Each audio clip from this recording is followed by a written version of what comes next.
The Pretty T3 indicator, which is offered on the TradingFinder website for various platforms.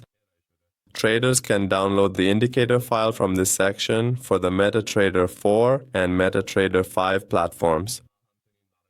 And to learn how the indicator works, they can also review this page.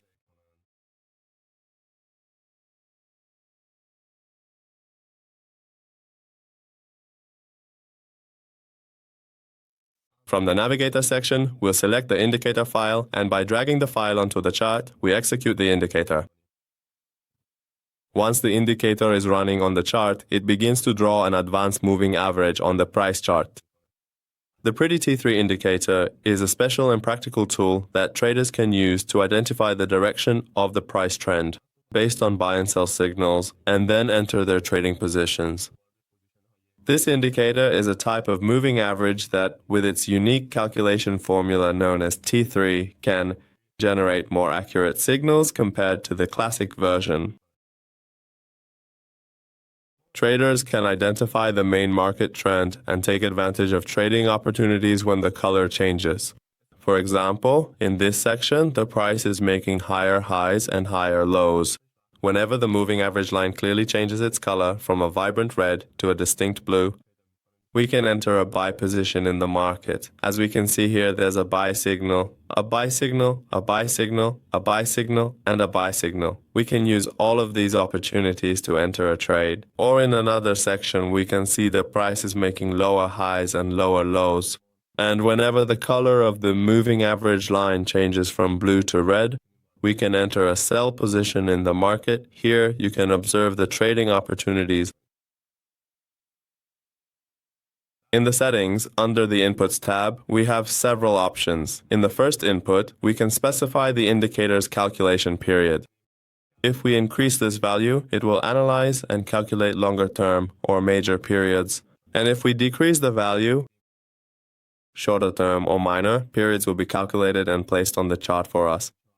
In the next input, we can also specify the T3 amp. This is essentially a crucial coefficient that effectively multiplies the moving average value, consequently causing us to be notified of a significant trend change much sooner at the very end of an existing trend, and thereby actively helping us to accurately identify potential reversals in the market. The next parameter lets us specify the calculation basis from the options provided here, which include close price, open price, high price, low price, median price, typical price, and finally, weighted price, which we can set here. In the next input, we can specify the price shift amount. This is the time delay in terms of the number of candles that is added to the indicator. It's included here to prevent repainting or the redrawing of the indicator on the last candle. We can change its value.